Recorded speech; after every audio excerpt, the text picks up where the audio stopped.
What is up, my fellow Twebbians? I am Logan, the Totally Epic Gamer, and today we will be speedrunning Scorched Lands. Now, you might be thinking, Scorched Lands, the longest expedition by far, but just the longest timer. Actually, a pretty short expedition, as you're going to see here. And as always, general theme still applies.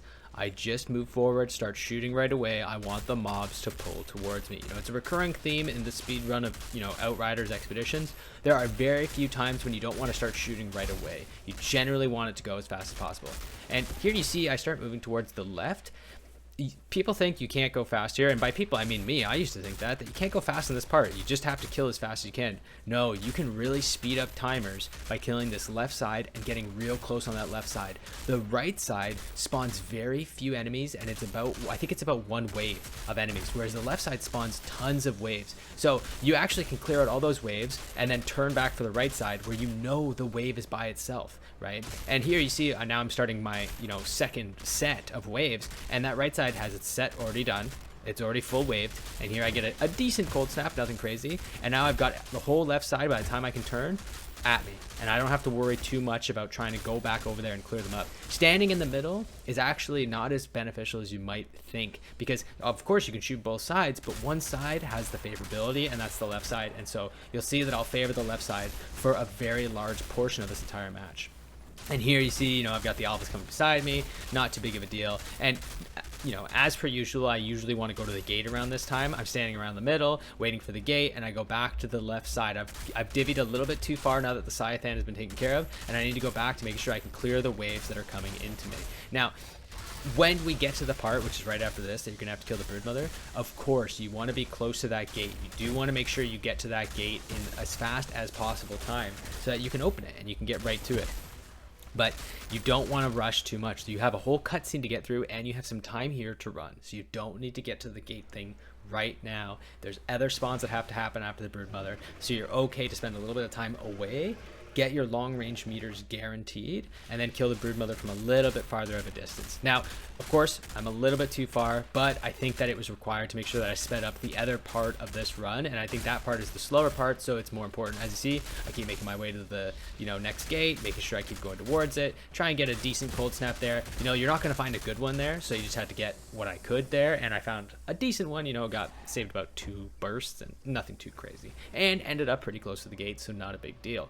Now, for this part, I've tried it grouping them, but as per usual, the faster way to do it is to usually just start blasting as soon as you see enemies, and you see that I take full course of that right now. Now, you have a good grouping right here at the beginning, you do, and you could just start, cold snap and get a good group on them, but generally you want to start shooting because the next wave will come faster when you've already killed a few enemies. Some are locked behind a certain amount of enemies being killed on terms of waves, so you want to make sure you go fast. And here I take the crawler side. I'm just looking to get nice open field on the broodmother, make sure I have a good option to turn back around on the crawler that's about to spawn, and make sure that I'm in a position to not have any stragglers. I've got one behind me, but I was fairly certain it was a Perfora, so I didn't consider it a real problem. And here, kill the crawler, kill the venomous, and I just try and clean up from there because I know I've got Perforas to clear up here and a couple of broodmothers, and I got to make my way towards that gate to make sure I'm not wasting too much time.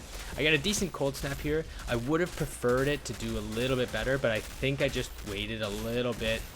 I was a little bit eager on the jump, so it kind of screwed me there, but at the same time, I didn't have any stragglers. You can see here I've got good groupings going on. I've got the broodmother right under me. The only issue is they pushed me away from the gate, and that's what I didn't like, is that they pushed me away from the gate, and that's why I should have held that cold snap a little bit longer because they wouldn't have pushed me as far. And now, as you see, what's the general theme of Scorched Lands, especially for this one over everything? Start shooting right away. You don't want to wait. I'm about to have a behemoth come out, and I want to make sure I start shooting. Here, you can get an amazing cold snap, a huge one, absolutely massive, but there's no point of waiting for it. Shoot that whole right side. You see that left side? Look how big it's getting. Boom, cold snap down, and I didn't waste any time trying to formulate it. It made it on its own while I killed everything else off, and then I keep running up the right side. Generally, I like to run up the left, but because the crawlers are on the right, I want to intercept them and make sure that they don't cause an issue for me. So I need to make sure that I catch them right away. And if I go to the left side and they're on the right and they take a little bit too long to get to, I'm in trouble. Generally, your obliterating beam won't be an issue there. There's some sort of issue where they can't fully track you, so they don't start doing it. That's why you'll see them commonly do overcharge. So there you should be in a pretty good situation. Now here, I've tried this a few ways, but one of the ways I don't like anymore. I used to go right into the middle and just start blasting, but here I stay up top, make sure I do a quick cold snap because I'm going to try and get it back later, and stay up on top and let everything pool into me.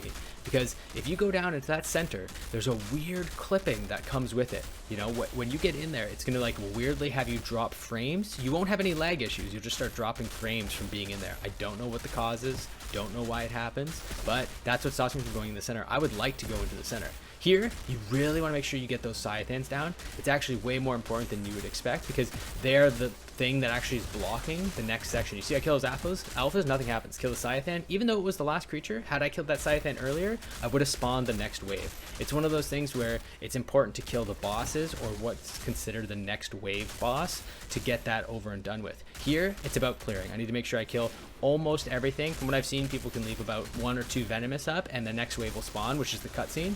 But for me, I just start blasting, killing everything, end up falling a little prematurely there. I thought the alpha was on under me, so I left a little bit early and he gets stuck on the frickin' turret. Of course, I have to clear my turret. Still, I got a fast time. I wasn't too worried. And you'll see the fastest speedruns here. They actually have a way of clipping to make sure that you don't spawn the entire wave and you'll end up getting the clear right away. I haven't figured that out, but if you look at speedruns and Outriders, you'll notice it happens. Here, you know, I see people spawn and I start killing them. Some people only get 2 venomous on this spawn, 2 venomous on the entire spawn. I end up having to get the full spawn, so I have to keep blasting and shooting. I'm not sure of the mechanics that come with it, but that's how people really cut down their time. Because if I only had 2 venomous spawns, we would have been done 20 seconds ago at 6:30. But that's not the case, so we got to keep shooting and keep getting real tight in it. I stay in the middle, let them pool on me. I don't want to have to go searching for them like I did with that alpha. And there you go. That's the end. So, hope you guys liked it. If you did, feel free to leave it a like. If you think of a better way and a faster way to do it, leave a comment and tell me the way you would have done it. But anyways, thanks for watching, guys. And of course, have a great day.